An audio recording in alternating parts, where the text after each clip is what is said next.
नमस्कार, आप देख रहे हैं राष्ट्रभाषा समाचार बराक वार्ता। मैं हूं संजीव सिंह। आइए नजर डालते हैं आज के प्रमुख सुर्खियों पर।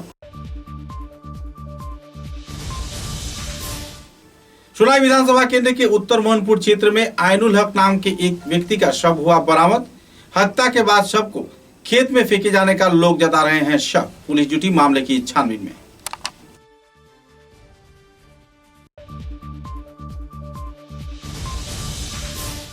उधारपुर विधानसभा केंद्र के लादी रोड इंडस्ट्री में मारे गए शुभम तेली के परिवार वर्ग ने थाने में दर्ज किया एफआईआर।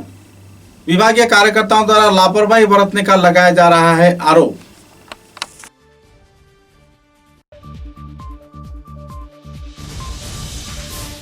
फर्जी चिकित्सक के चिकित्सा के चलते करीमगंज जिले के सुतारकांदी क्षेत्र में ममता बेगम नाम की एक किशोरी ने अपनी दृष्टि शक्ति खोया। पुलिस प्रशासन के सहयोग से दुकान पर लगाया गया ताला।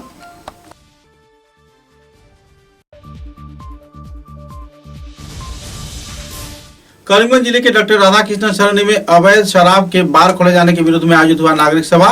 मिशन रंजन दास ने जिला उपायुक्त तथा आबकारी मंत्री को दिया स्मारक लिपि।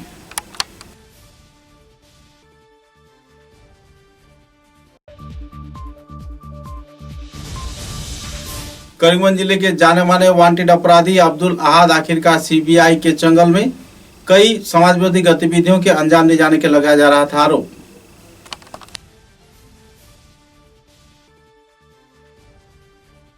नजर डालते हैं आज के विस्तारित समाचारों पर। एक तरफ जहां पूरे राज्य में लॉकडाउन प्रक्रिया चल रही है, तो इसी दौरान कानून व्यवस्था का धज्जियां उड़ाते हुए कई क्षेत्र में कई हत्याकांड की वारदात को अंजाम दिया जा रहा है।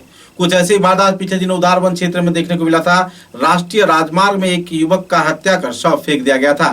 ऐसे ही वारदात के चलते सुनाई विधानसभा केंद्र के उत्तर मोहनपुर क्षेत्र में एक और युवक की शव बरामद किया गया है। আমাদের উত্তর মোহনপুর গ্রামের নাম হইল আইনুল হক, বাবার নাম হইল লেট পদাই দিল্লি। এ আজকে প্রায় 8 বছর থেকে এখানে একটা আনু আছে। এই আনুটা ইয়ারলি চুক্তিবদ্ধভাবে এই আনুটা রাখে। আর এখান থেকে এর রাত 8টা-9টার সময় বাড়ি যাওয়া আসা করে। আজকে হঠাৎ তার এখানে লাশ পাওয়া গেছে। এখানে একটা রইসু আছে। আজ থেকে 8-9 দিন আগে আমার কাছে এখানোর 8-9টা ছেলের কথা কইয়া একটা বিচার দিছিল। আমি তারা বলছিলাম একটা এফআইআর দিবার লাগিয়া, কিন্তু ডরাইয়া এফআইআরটা দিছে না দেওয়ার কারণে 8-9 দিন পরে আবার তার জিনিসটা মার্ডার হয়ে গেছে। আমি দুঃখ প্রকাশ করিয়া যদি এফআইআরটা দিত এই জিনিসটা হইল ना। सूत्र के अनुसार मारे गए व्यक्ति का नाम आइनुल हक बताया जा रहा है, जो कि इस क्षेत्र में एक मछली की झील पिछले 8 साल से देखभाल कर रहा था और टेंडर के जरिए इसके जरिए व्यापार कर रहा था। लेकिन इलाके के कुछ युवकों द्वारा उसे कई दबाव भी दिए गए और इस संदर्भ में उसने थाने में एफआईआर दर्ज किए जाने का अपील किया गया था, लेकिन उसने आपसी पड़ोसी होने के नाते थाने में एफआईआर दर्ज नहीं किया। गांव के लोगों का कहना है कि कुछ अनजाने तथ्य तथा दुष्कृतिकारियों द्वारा उसकी हत्या कर उसकी शव को जमीन में फेंक दिया गया और हादसे को महज एक हादसा दिखाने के प्रयास में उसके वाहन भी उस क्षेत्र में छोड़ दिए गए। আমরা আরো দুইজন মানুষ এখানোর যে পরিবারও থাকে রাত কালকে 8টা-8:30 পর্যন্ত তার লগে আসলো। আমরা দুইটা মানুষ পুলিশ প্রশাসনের কাছে সমঝাইয়া দিছি। আর আমরা পুলিশ প্রশাসনের কাছে দাবি রাখিয়া তারা ভালোভাবে ইনভেস্টিগেশন করিয়া জিনিসটা ক্লিয়ারলি জেলা ইনভেস্টিগেশন হয় ওভাবে ইনভেস্টিগেশন করিয়া আসামিগুলো ধরা হয়। আমরা যেটা রিপোর্ট এবার ইন্টারভিউ করলে তারা ইন্টারভিউ করলে আমরা ক্লু পাইব, তখন আমরা আসামিগুলো টাইম টু টাইম মানতে খুঁটি ওখানে তদন্ত বিষয় আছে। তারা 11 দিন ইজার ব্যবহার করে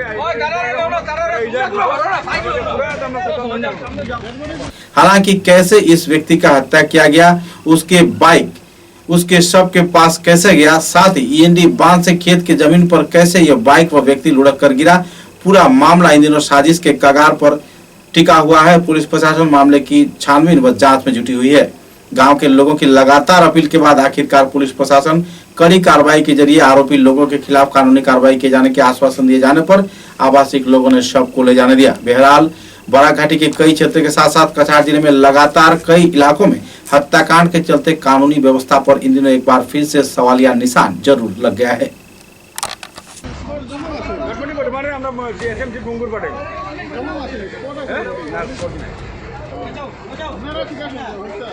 আরে তারা তো করে কিন্তু আমরা তো বিএম রিপোর্ট না পাইলে আমরা তো কাম তো করতে পারতাম না মারা গেল বা করে মারলো বা কিছু হলো এটা তো তিন রিপোর্ট আইলে আমরা দলের দল তারা মানুষ দুজন পাইনি তারা ইন্টারাকশন করাইব ইন্টারাকশন করার আমি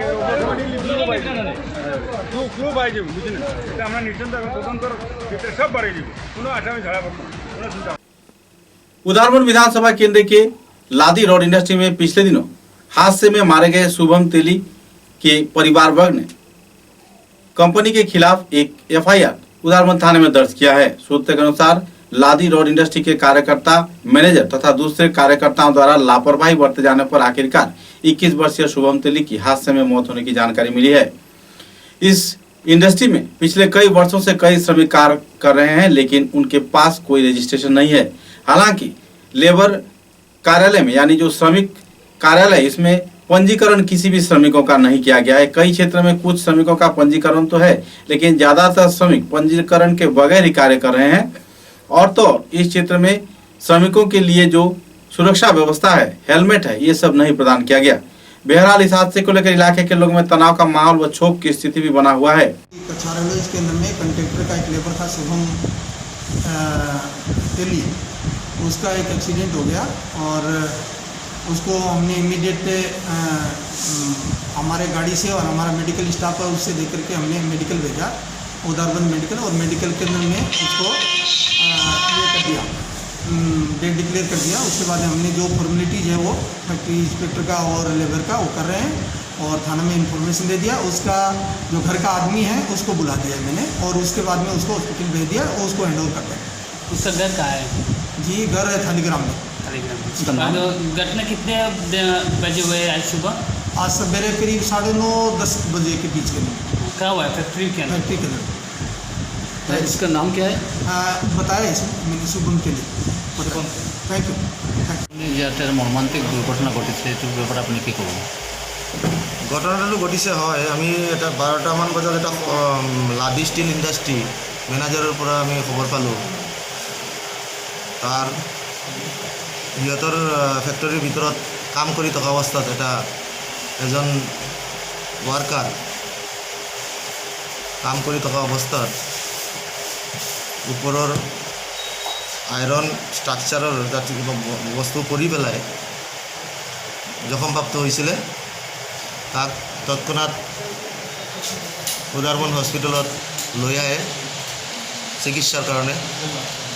উদাৰবন হস্পিটেলৰ অনডিউটি ডক্টৰে চাই পেলাই তেওঁক মৃত বুলি ঘোষণা কৰে। এইটো সংবাদ পোৱাৰ পিছত আমি ঘটনাস্থলীলৈ যাওঁ, ঘটনাস্থলী গৈ তদন্ত কৰোঁ, জানিব পাৰোঁ যে আজি ৰাতিপুৱা এই কামত আছিলে ল'ৰাজনৰ নাম শুভম তেলি, বয়স 19 বছৰমান হ'ব।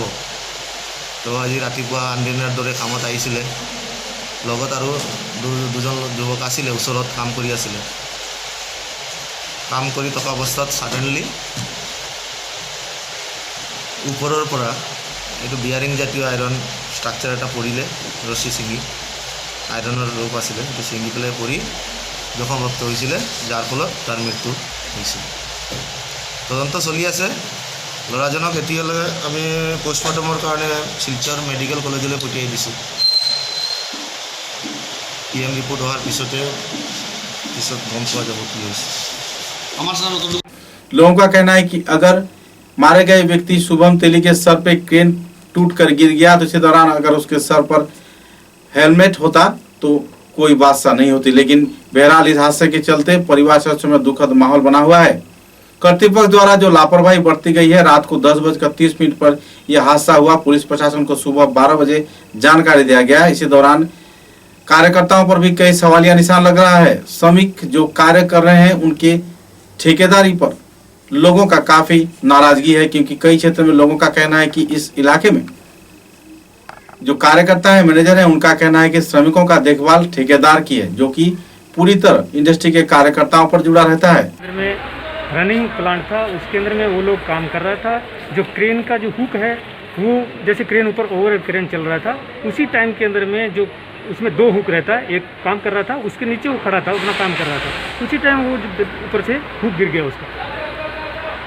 उसी टाइम उसका एक्सीडेंट। আচ্ছা এ শ্রমিকজনের নামটো কি আছিলে, ক'ত ঘৰ আছিলে আৰু আপোনালোকে কি ব্যৱস্থা কৰিছিলে?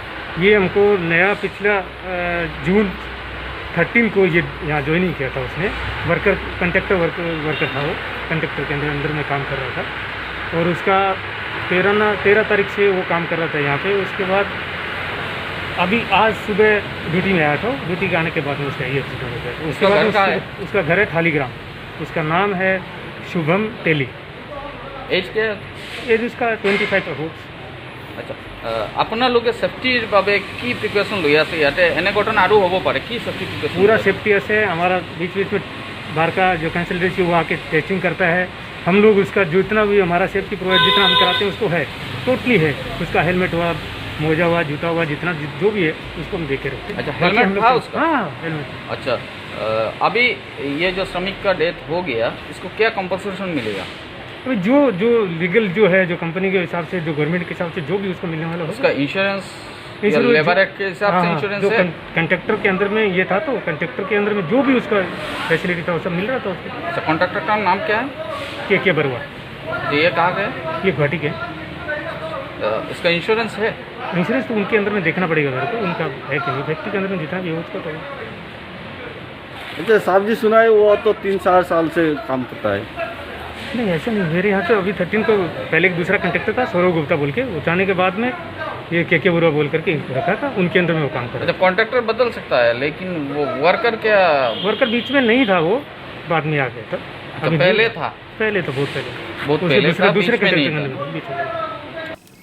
मैनेजर ने अपने वक्तव्य में कहा कि श्रमिकों की सुविधा सरकार मुहैया करवाएगी, जबकि किसी भी इंडस्ट्री में श्रमिकों की हर प्रकार की सुविधा प्रदान करवाने का कानूनी निर्देश लागू कर दिया गया है। और कानून के तहत सन 1960 के श्रमिक कानून के तहत यह धार्य किया गया था कि श्रमिकों की हर एक सुविधा व हर एक प्रकार के सामग्री कंपनी के कार्यकर्ता ही देंगे।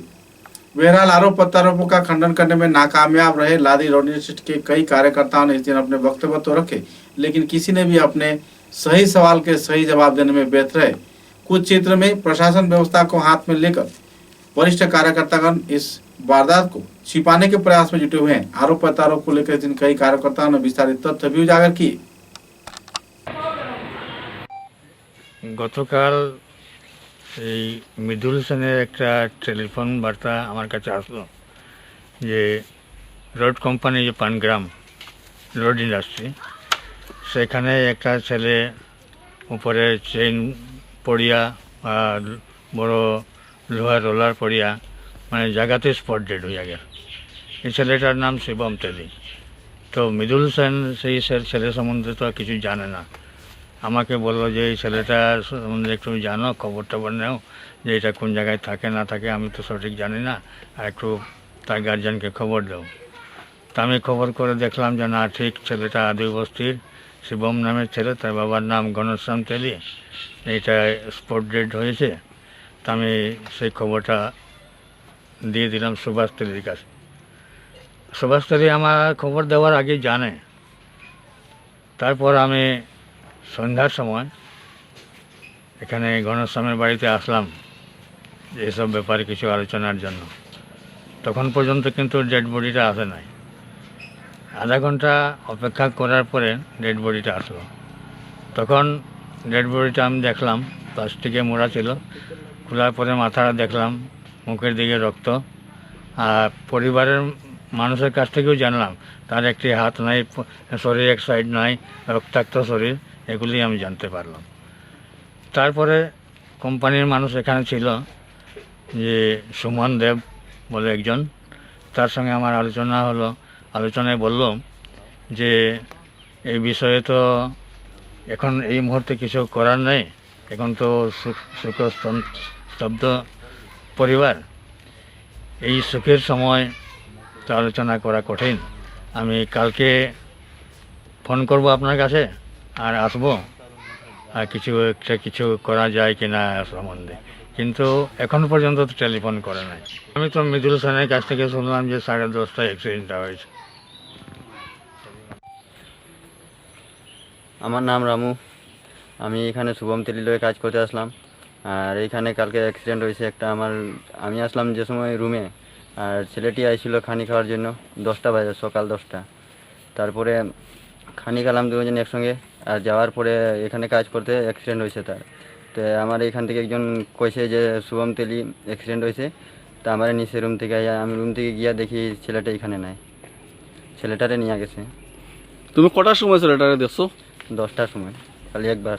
না না, অ্যাক্সিডেন্টের পরে ডেড বডিটা তুমি কটার সময় দেখছো? ডেড বডিটা আমি 12টার সময় দেখছি। কই দেখছো? থানার মধ্যে। থানার মধ্যে।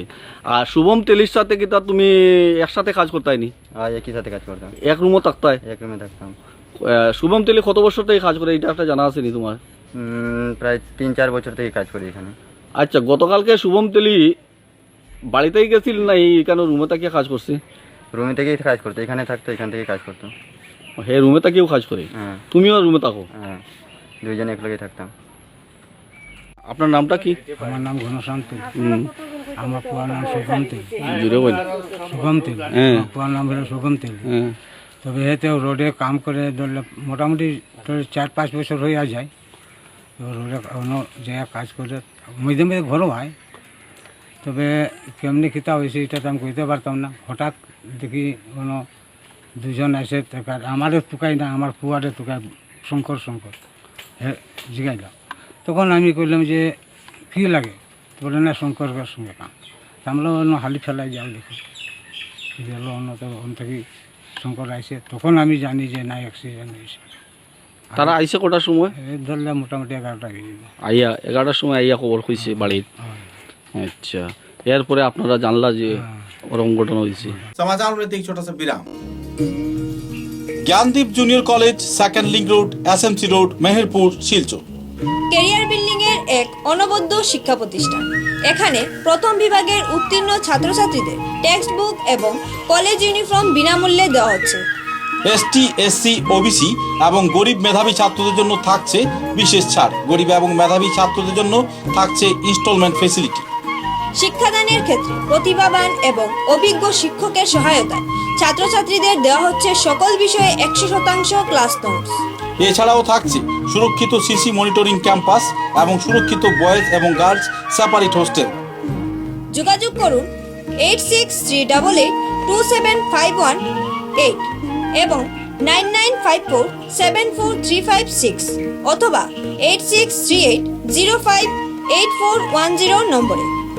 তাই নিজের সুনিশ্চিত ভবিষ্যৎ গড়ে তুলতে আজই যোগাযোগ করুন Gyandeep junior college, second link road, SMC road, Meherpur, Silchar. Gurukul junior college, opposite Das colony, NS Avenue, Rangirkhari, Silchar. আমাদের প্রতিষ্ঠানে প্রদান করা হয় উন্নত মানের শিক্ষার পরিবেশ।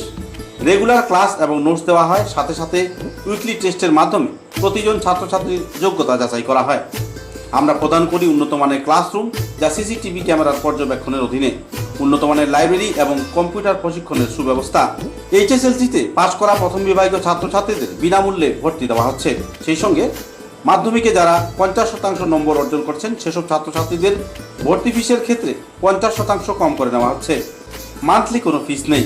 প্রসপেক্টাস বর্তমানে কলেজেই পাওয়া যাচ্ছে। সকাল 10টা থেকে দুপুর 2:30 পর্যন্ত প্রসপেক্টাস দেওয়া হচ্ছে। বিশদ বিবরণের জন্য যোগাযোগ করুন 8011292344, 81360, 81153, 87530, 48881। ভর্তি প্রক্রিয়া বর্তমানে চলছে।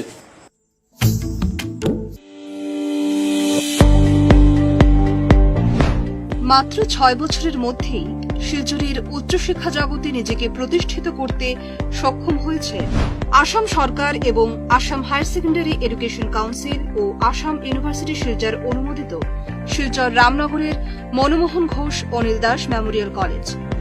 ডিজিটাল ইনফ্রাস্ট্রাকচার সহ অত্যাধুনিক মানের শিক্ষাদানের ব্যবস্থা রয়েছে কলেজে। কোনো ধরনের প্রাইভেট টিউশন ছাড়াই প্রতি বছর নজরকাড়া ফল করছে পড়ুয়ারা। শিলচরের বেশ কিছু স্বনামধন্য বিশিষ্ট শিক্ষাবিদদের তত্ত্বাবধানে পরিচালিত এই কলেজের পড়াশোনার খরচ তুলনামূলকভাবে খুবই কম। সব ক্লাসের জন্যই টেক্সট বুক ও ইউনিফর্ম একেবারেই ফ্রি। শুরু হয়ে গেছে 2020-21 শিক্ষাবর্ষের জন্য হায়ার সেকেন্ডারি বিএ এবং বিকম স্তরে অনলাইনে ভর্তি প্রক্রিয়া। আসন সংখ্যা সীমিত। আবেদনের প্রপত্র পূরণের জন্য লগ ইন করুন www.mmgadcollege.ac.in। বিশদ জানতে যোগাযোগ করুন Manmohan Ghosh Anil Das memorial college, Ramnagar, Silchar 3। Mobile নম্বর 9435523153 এবং 9476675807।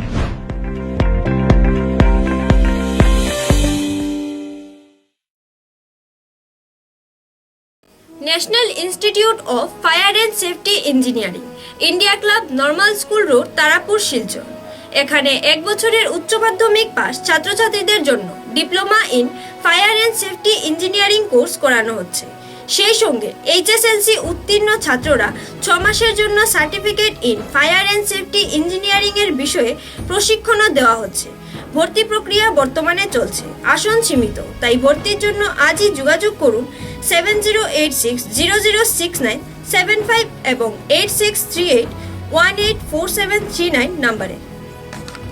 Khairun-Nisa Begum Women's College, promoted by ERD Foundation, Guwahati, the only residential women's college in Barak Valley, affiliated to the prestigious Assam University, Silchar, offering honors in English, economics, political science, history and Bengali, along with various past courses. Khairun-Nisa Begum Women's College has all the modern and state-of-art facilities and infrastructure.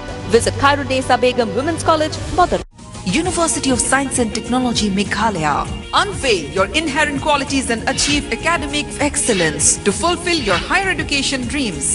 Join USTM, the People's University. समाचारों के अगले चरण में करीमगंज जिले के सुतारकांदी कुड़ीखाला गांव पंचायत क्षेत्र के जड़ापता क्षेत्र में जे आयुर्वेदिक मेडिकल हॉल नाम के एक फर्जी प्रतिष्ठान के दवाई इस्तेमाल तथा चिकित्सा के चलते ममता बेगम नाम की एक किशोरी ने अपनी आंखों की ज्योति खो दी है। सूत्र के अनुसार फर्जी इलाज के नाम पर इस किशोरी का इलाज किया गया और इसके चलते जो इंजेक्शन प्रदान किया गया, जो टैबलेट्स प्रदान किए गए, इसका असर सीधा उसकी आंखों पर हुआ और उसने अपनी दृष्टि शक्ति ही खो दी। बहरहाल इस वारदात को लेकर परिवार सदस्यों में दुखद माहौल है।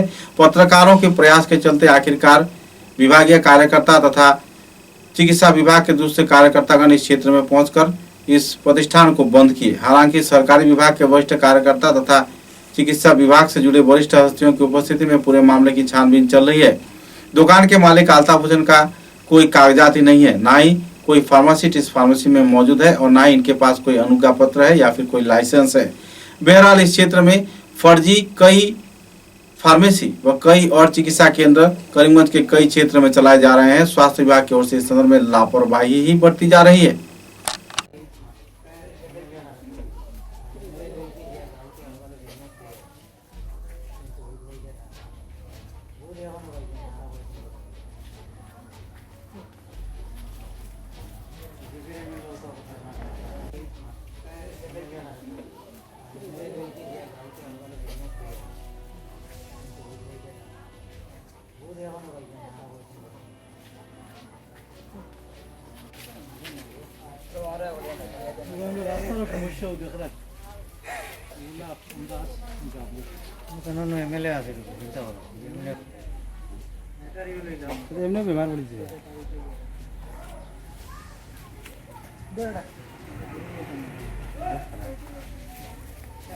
পয়লা মাথার বেদনা তো নে বাদে পরে হইছে কইছে গর্দনার বেদনা করে ও গর্দনার বেদনা মাথার বেদনা দোয়াই দিছুন মাথা বেদনা শাড়ি দিতে বাদে গর্দনার বেদনা তো গর্দনার বেদনার ওই ইন্ডেকশন মারছন বেদনা কমে গেছে ও জড়বাজারের ওই ডাক্তারের গেছে না দিন সকাল তো না কইছে মাই চৌকে দেখে না চৌকটা বার হইয়া আইয়ে কইছে খালি রাত তো না খালি কইছে আমার চৌকো কিটা করে পরের দিন সকাল আইছে চৌকো কিটা করছে এরপরে করিমগঞ্জ লইয়া গেছি গিয়া 3 জন ডাক্তার আনা দেখাইছি তান বাদে শিলচার পাঠাইয়া দিছেন আমার শিলচার গিয়া লহন গিয়া দেখছি যে चिकित्सा करीमगंज जिले के डॉक्टर राधा कृष्णन सरणी में अवैध तौर पर एक शराब के बार खोले जाने के विरोध में आवासीय क्षेत्र के लोगों ने एक नागरिक सभा का आयोजन किया।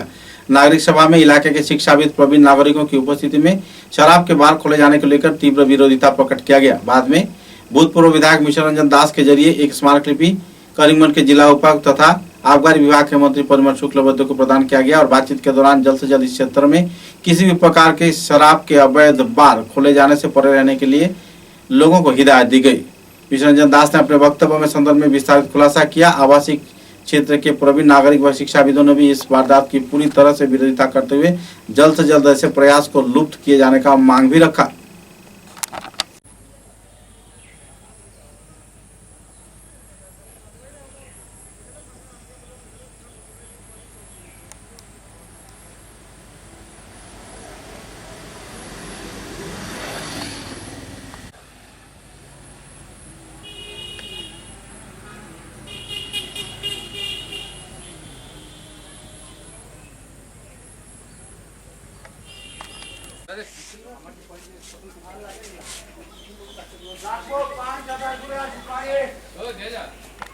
ডক্টর রাধাকৃষ্ণন সরণিতে এটা মদের বাইরের খোলার চেষ্টা চলছে এবং তারা এই দস্তখতকারী যারা এই মেমোরেন্ডামের তারা এর বিরোধী।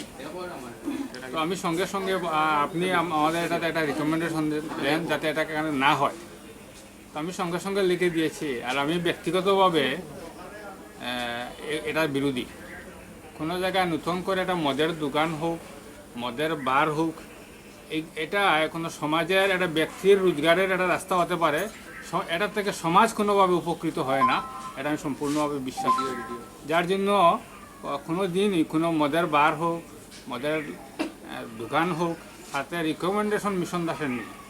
करीमगंज जगत के काले व्यापार के काला माफिया अब्दुल अहद आखिरकार सीबीआई के जांच में पुलिस की गिरफ्त में पहुंच गया है। भारत बांग्लादेश सीमांतवर्ती क्षेत्र तथा कई और इलाके में अवैध कोयले के व्यापार व दूसरे कई मामलों से जुड़े अब्दुल अहद आखिरकार सीबीआई के जांच के तहत गिरफ्तार कर लिया गया है और इसके पास से कई कागजात जब्त किए गए हैं, जिसमें जिला प्रशासन तथा दूसरे कई हस्तियों के जुड़े रहने का जानकारी मिला है। बहरहाल सीबीआई इस मामले की छानबीन में जुटी हुई है।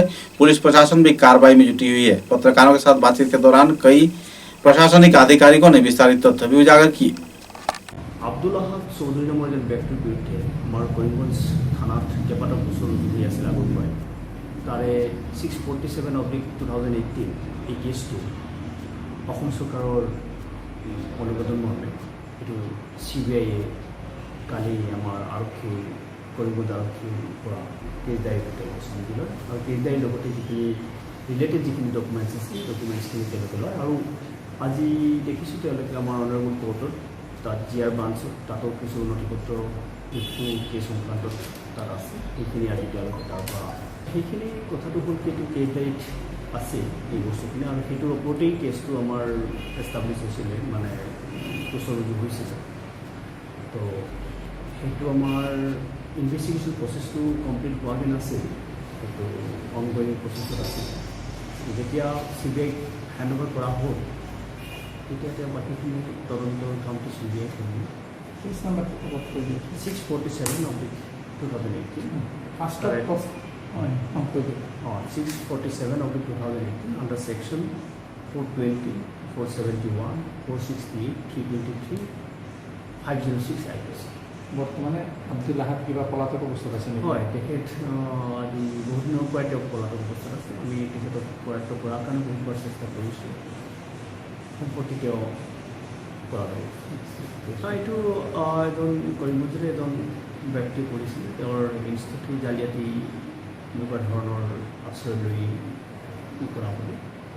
আৰু অকল এটা কেছেই নহয়, তেওঁৰ বিৰুদ্ধে প্ৰায় 20-25টা কেছ ইয়াত ৰেজিষ্টাৰ হৈ আছিল আৰু তাৰে ভিতৰত অলৰেডি কেইবাটাও কেছ CIDলৈকে হেণ্ড অভাৰ কৰা হৈছে আৰু এইটো কেছ CBIলৈকে কৰা হৈছে আৰু বাকী কেইটামান কেছ এতিয়াও আমাৰ। कोविड-19 की रोकथाम में राज्य व केंद्र सरकार तथा स्वास्थ्य विभाग जहां कड़े कदम उठा रहे हैं, तो इसी दौरान कई क्षेत्रों में लोगों के लापरवाही के चलते कोविड की मरीज वक्त के साथ साथ बढ़ते ही जा रहे हैं। ऐसे हालात के नियंत्रण के लिए स्वास्थ्य विभाग की ओर से तथा स्वास्थ्य मंत्री की ओर से लॉकडाउन की जानकारी दिया गया है। सूत्रों के अनुसार शनि व रविवार को लॉकडाउन तो जारी है, लेकिन अगर हालात नाजुक से नाजुक हुआ तो आने वाले दिनों में पूरी तरह लॉकडाउन प्रक्रिया चालू किया जाएगा। कई और सहनशील पहलुओं को लेकर इस दिन स्वास्थ्य विभाग के कार्यकर्ताओं ने विस्तारित जानकारी प्रदान की। আজকের প্রথম স্লটে এখন পর্যন্ত 7 জন পজিটিভ পাওয়া গেছে এবং করিমগঞ্জ জেলার 2 জন। যে 7 জন পাওয়া গেছে তার মধ্যে 6 জনই কোয়ারেন্টাইনে আছেন, NIT-তে এবং সরলাবেল্লা স্কুলে কোয়ারেন্টাইন করা হয়েছে এবং প্রত্যেকেরই ট্রাভেল হিস্ট্রি আছে। 8 নম্বর আমরা একটু খেয়াল রাখছি, সেগুলো এখানে পজিটিভ আছে যে ওনার বাড়ির ফ্ল্যাটের বাকি মানে অন্যান্য মানুষদের সঙ্গে কথা বলে আমরা যেটা জানতে পেরেছি যে 2টা ফ্ল্যাট আছে ওনার এবং ওনার বোনের, এবং 2টা ফ্ল্যাটের মানুষ খুব একটা বাকি ফ্ল্যাটের মানুষের সঙ্গে মেলামেশা করেননি। তো সেই ক্ষেত্রে বাকিরা খুব একটা কন্ট্যাক্টসে আসেননি, যদিও পুরো ফ্ল্যাটটাকেই এখন আমরা সিল করে বন্ধ করে রেখেছি। सप्ताह के शनि व रविवार को दूसरे चरण के लॉकडाउन के दौरान सिलचर में जनजीवन पूरी तरह अस्त व्यस्त रहा। कई क्षेत्र में यातायात परिसेवा पूरी तरह ठप रहा। किसी भी व्यक्ति को राजमार्ग पर भटकते नहीं देखा गया। हालांकि शाम के वक्त कई क्षेत्रों में लोग जहां निकले तो पुलिस प्रशासन तथा CRPF के जवानों की कई क्षेत्र में यातायात किए जाने पर वापस घर पर ही लौट गए। बहरहाल सन्नाटेपूर्ण माहौल में कोविड-19 के रोकथाम के उद्देश्यों को सामने रख दूसरे चरण के लॉकडाउन प्रक्रिया सिलचर शहर के कई क्षेत्रों में लोगों द्वारा पालन करते देखा जा रहा है। लोग तनाव में जी रहे हैं।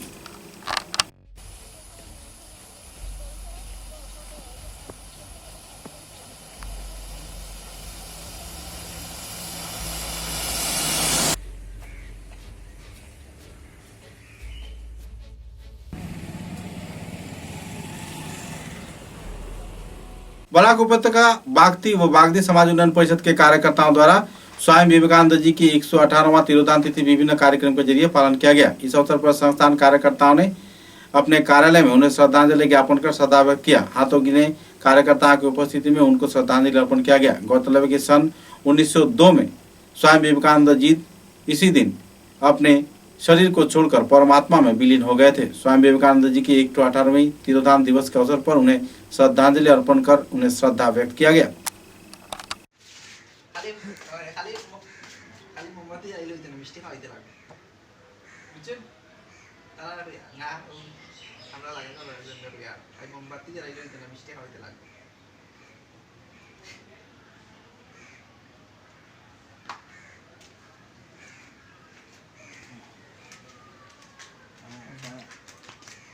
আমাদের বরাক উপত্যকা বাগদি সমাজ কল্যাণ সমিতির পক্ষ থেকে আজকে আমরা লকডাউন থাকা হতে আমরা আজকে কোনো প্রোগ্রাম করতে না পারে স্বামী বিবেকানন্দ শ্রদ্ধাঞ্জলি আমরা করেছি। লকডাউন থাকা মানুষ আসেনি, আমরা কয়েকজন মিলে আমরা প্রোগ্রামটা চালিয়ে গেছি। আজকে এই বক্তব্য করে নমস্কার। लंबे अरसे के इंतजार के बाद सिलचर जिला क्रीड़ा संस्था के सतेंद्र मोहन देव स्टेडियम में विधायक श्री दिलीप पाल के आर्थिक अनुदान के तहत सीसीटीवी इंस्टॉलेशन कार्यक्रम आने वाले 6 जुलाई को आयोजित किया जाएगा। सोमवार को आयोजित इस कार्यक्रम में सभी स्तर के लोगों को उपस्थित रहने के लिए अपील किया गया है। लंबे अरसे के इंतजार के बाद लगातार अपील के चलते आखिरकार विधायक दिलीप पाल के प्रयास से व आर्थिक अनुदान पर सीसी कैमरा पूरे स्टेडियम व इस क्षेत्र के क्लब हाउस व दूसरे इलाके में लगाया जाएगा। इस कार्यक्रम को लेकर खिलाड़ी तथा जिला क्रीड़ा संस्थान के कार्यकर्ताओं के बीच काफी हद तक उत्साह के माहौल देखने को मिल रही है। सिलचर के तारापुर स्टेशन रोड क्षेत्र में एकाएक सड़क हादसे में एक व्यक्ति बुरी तरह घायल हो गया। सूत्र के अनुसार एक इनोवा कार ने राह गुजरते एक व्यक्ति को बुरी तरह कुचल डाला। इसी दौरान बोरकला के विधायक किशोरनाथ अपने घर वापस आ रहे थे तो तुरंत प्रशासन की कोई भी वाहन न रहने पर उन्होंने अपना खुद का वाहन इस व्यक्ति को मेडिकल पहुंचाने के लिए दे दिया और खुद सड़क पर खड़े रहे और अपराधी इस वाहन की तलाश में पुलिस को जुटने के लिए अपील किया। तुरंत ही पुलिस अपने वाहन को लेकर घटनास्थल पहुंची और इस इनोवा गाड़ी के तलाश में जुट गई है। बहरहाल घायल व्यक्ति को अस्पताल में भर्ती करवाया गया है, उसका इलाज चल रहा है, लेकिन उसकी हालत नाजुक बताई जा रही है। इस संदर्भ में जानकारी देते हुए प्रत्यक्षदर्शी विधायक किशोरनाथ ने विस्तारित तथ्य उजागर किए। वो सारे लोग देखते हुए मैं भी रुका हूँ, मैं पूछा क्या हुआ तो पता चला तो किसी एक गाड़ी ने एक आदमी को मार के चला गया। तो कौन सा गाड़ी ने मार के चला गया पता नहीं चला। तो लोकल लोगों ने पुलिस को खबर दिया, पुलिस मौके वैद्यत पे पहुंच गए, पर पुलिस के पास में कोई साधन नहीं था, कोई गाड़ी नहीं था कि वो पेशेंट को लेके हॉस्पिटल पहुंचाए। तो मैंने साथ साथ मैंने क्या करा, मेरा गाड़ी में मेरा साथ में मेरा परिवार था, उनको ड्रॉप कर दिया, करके मैंने मेरा गाड़ी को दिया कि पेशेंट को लेके हॉस्पिटल जाए। तो जब तक मेरा गाड़ी में पेशेंट को उठाया तब तक देखा दूसरा पुलिस का गाड़ी भी यहाँ आकर पहुँचा, तो पुलिस का गाड़ी ने लेके गया। लेकिन ये दुख की बात है, जो पुलिस वालों को पूछा है तो उन्होंने बोला कि उनका पास में कोई गाड़ी नहीं है, कोई साधन नहीं है। उन्होंने इस बात को लेकर पहले भी कई बार बात किया। आज मौके वैद्यत पर ये चीज़ को देख के मुझे सही में खूब बहुत दुख लगा और मैं ये चीज़ को लेकर आगे मैं डीजीपी को मैं बात करूँगा, हमारा मुख्यमंत्री सर्बानंद सोनोवाल जी उनसे भी मैं बात करूँगा इस बात को लेकर। असम राज्य के कलागाछिया क्षेत्र में सैफुल इस्लाम नाम के 22 वर्षीय एक युवक की हत्याकांड को लेकर इलाके के लोगों में तनाव का माहौल बना हुआ है। हाल ही में हुए इस हत्याकांड के चलते गांव के लोग न्यायिक इंसाफ की गुहार पुलिस प्रशासन से लगा रहे हैं। सूत्र के अनुसार 1746 नंबर दक्षिण गुगुबाड़ी एलपी स्कूल के सामने यह हत्याकांड को अंजाम दिया गया, क्योंकि इस युवक के हाथ कटे हुए थे और इसके चलते इस वारदात को परिवार सदस्यों ने हत्याकांड होने की शक जाहिर करते हुए एक FIR दर्ज किया है। सूत्र के अनुसार रात के 8 बजे यह युवक अपने घर से निकला था, लेकिन आखिरकार सैफुल इस्लाम सुबह तक घर न पहुंचने पर परिवार सदस्यों में तनाव का माहौल छाया रहा। बाद में सुबह को उसके शव मिलने पर लोगों ने इस वारदात को पूरी तरह हत्याकांड होने का शक जाहिर करते हुए एफआईआर दर्ज किया। बहरहाल पुलिस मामले की छानबीन में जुटी हुई है। कलागाछिया क्षेत्र में अक्सर हो रहे ऐसे हत्याकांड के वारदात के चलते इलाके के लोगों में पुलिस प्रशासन तथा कानून व्यवस्था पर सवालिया निशान जरूर लग रहा है।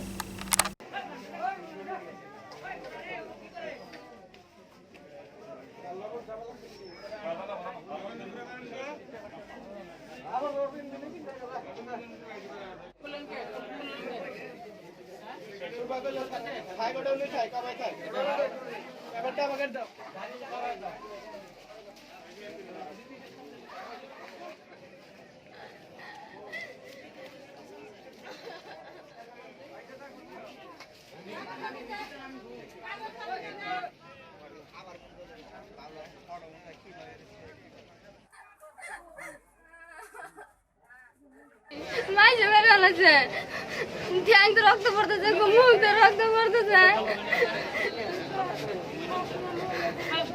কি নাম তার? साहेब माझ्या वेळेलाच एकला तर मारा हबडा बुकड्या ठ्यांग रक्त पडतं मुख रक्त पडतं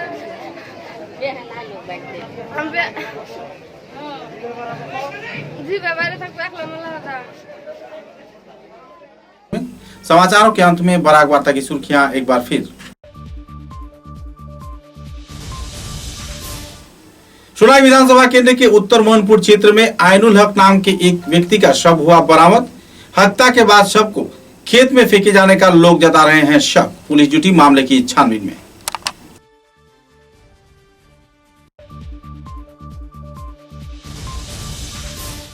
उदालपुर विधानसभा केंद्र के लादी रोड इंडस्ट्री में मारे गए शुभम तेली के परिवार वर्ग ने थाने में दर्ज किया एफआईआर।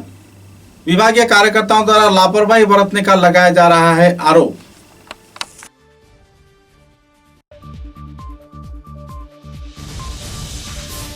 फर्जी चिकित्सक के चिकित्सा के चलते करीमगंज जिले के सुतारकांदी क्षेत्र में ममता बेगम नाम की एक किशोरी ने अपनी दृष्टि शक्ति खोया। पुलिस प्रशासन के सहयोग से दुकान पर लगाया गया ताला।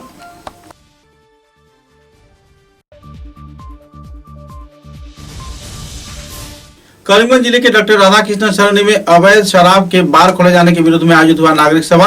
मिशन रंजन दास ने जिला उपायुक्त तथा आबकारी मंत्री को दिया स्मारक लिपि।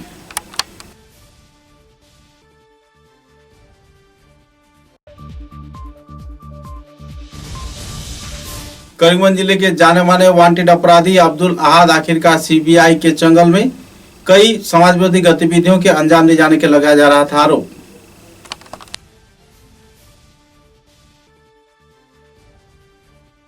अब तक की बराक वार्ता में बस इतना ही। नमस्कार।